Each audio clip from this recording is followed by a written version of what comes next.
Hi, so the book I chose to read is When Aunt Mattie Got Her Wings, and it's not too lengthy. It's a little bit longer than a normal children's book, but it's not too long, so I think I'll go ahead and just read that today.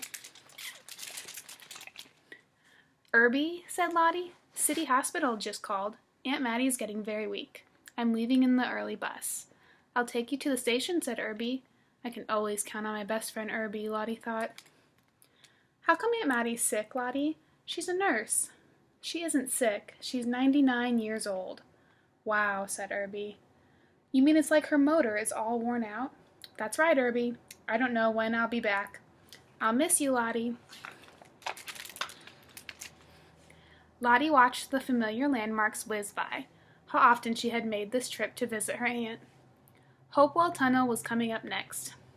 Hopeless terror, Herbie called it, since they got stuck there once in a traffic jam. How often they had picked up Aunt Mattie, always with her nursing bag, ever ready for any emergency. All those years they must have motored hundreds of miles back and forth to Pudding Rock,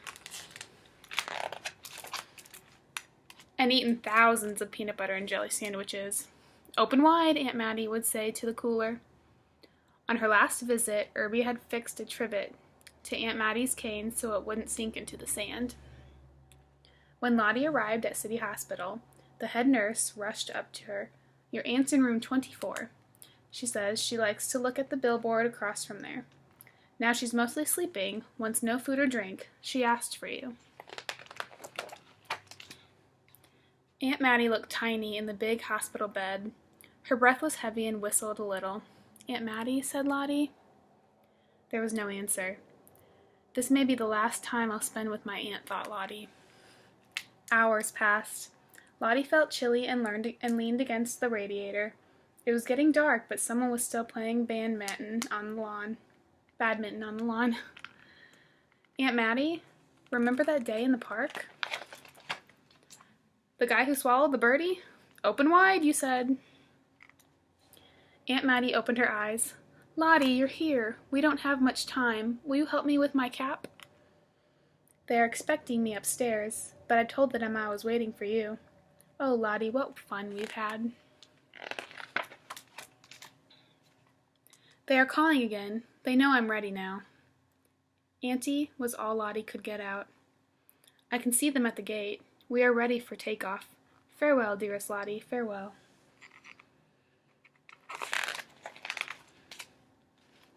Meanwhile, Irby had just arrived. "Hopeless terror, my eye. Just wait till Lottie sees me." He froze at the door. Was Lottie crying? He had never seen her cry before. "Lottie, I drove through the tunnel all by myself." "Irby, you came! Aunt Mattie just died. I am so sad." "I'm here now, Lottie. We are together." When the team from the funeral home picked up Aunt Mattie, City Hospital came to the standstill to watch the passage of its most beloved nurse. Lottie and Irby went to stay at Aunt Mattie's apartment. "Why was Aunt Mattie smiling, Lottie?" "I think she was happy, Irby.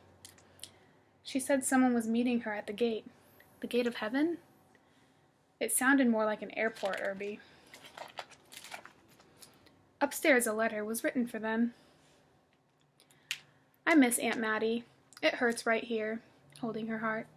"Me too. It's heartache, Irby. Come sit by me. I'm so glad you're here." "Doesn't it feel like Aunt Mattie should be here?" "She is, Irby, in our hearts." "Maybe our hearts ache because Aunt Mattie is moving into them." After 3 days, they could pick up the urn with Aunt Mattie's ashes. There wasn't much to talk on the way home. Each was thinking their own thoughts. "The sky is crying," Irby finally said. "I'm glad we'll be there soon," said Lottie. "It's easier to be sad at home." After settling in, Lottie took a look at Aunt Mattie's globe. Little pins stuck everywhere, all her dreams of Fairway. On the first day, fine day, Irby called early. "Today's Aunt Mattie's day. I'm almost ready, Irby. Meet you at the bottom." "Ah, Lottie, hop aboard." "Aye, aye, Captain." "Where is Aunt Mattie?" asked Irby. "In the cooler," said Lottie. "What else is in there?"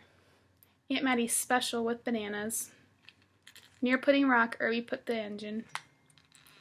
They took their time scattering the ashes, taking turns and watching them float away.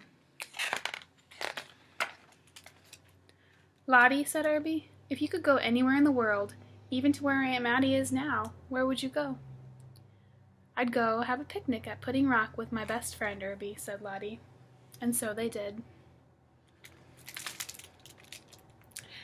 So I chose this book because it relates very well to kids. It doesn't talk about death as something bad. Her aunt was just old, and it's part of life, and I appreciate how the author just brings life and death and all in one. And some activities that you can talk with kids about throughout the book. Before she arrived to see her aunt, they talked about some of the things they used to do with her aunt while she was still alive. And so if one of the kids is going through a death, you can talk to them about the good times that they've had with that person, bring up that. And at the end, her friend comforts her a lot when she's dealing with the loss of her aunt. So discussing that with kids and finding an activity where they can be helpful to their friends when their friends are going through a loss of any type. It doesn't have to be death. So learning to support others in their sorrow. So that is the book I chose. Again, it was When Aunt Mattie Got Her Wings, and it's by Petra Mathers. So thanks.